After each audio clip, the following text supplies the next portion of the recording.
India takes on China at another battlefront, a Sri Lankan airport. The Doklam conflict between India and China amply highlighted the fight between the two countries for supremacy in South Asia. India is strongly asserting against China, which is trying to build strategic assets in the garb of infrastructure projects all around India. It is the continuation of the old Chinese string of pearls policy that aims at ring-fencing India. But now India seems to be determined to fight China on all fronts in South Asia. The latest battlefield is in Sri Lanka, where China has leased a port. Chinese access to a port in the Indian Ocean is a direct threat to India's security. In May, Sri Lanka had rejected Chinese request to dock a submarine on its port.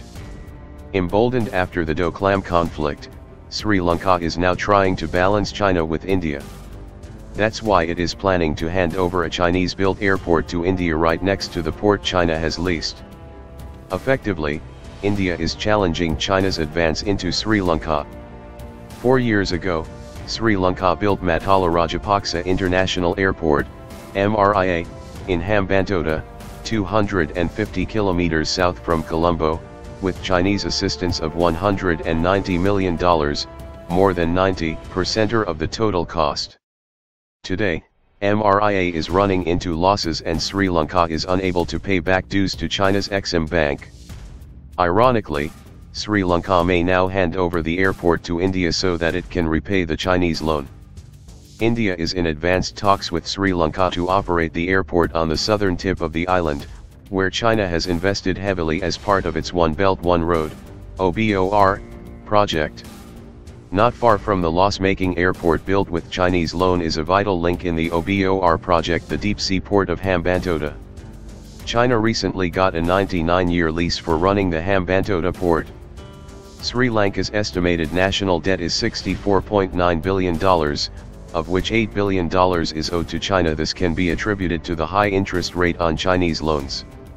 For the Hambantota port project, Sri Lanka borrowed $301 million from China with an interest rate of 6.3%, while the interest rates on soft loans from the World Bank and the Asian Development Bank are only 0.25–3%.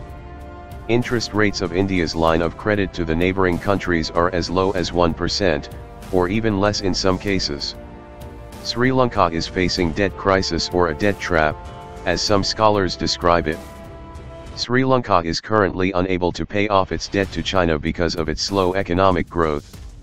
To resolve its debt crisis, the Sri Lankan government has agreed to convert its debt into equity. This may lead to Chinese ownership of the projects finally and allow it to put them to military use. Sri Lanka's handing over the loss-making airport to India will be a move against China's tightening noose of debt.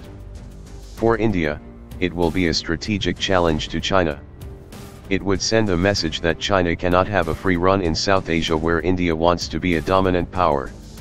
India's offer to develop infrastructure in Myanmar is also seen as a move to counter China's influence in the neighboring country.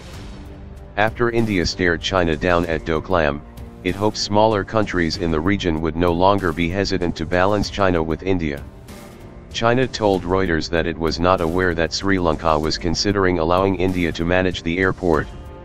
China also put in a bid to operate the facility, but the two sides failed to agree on financial terms.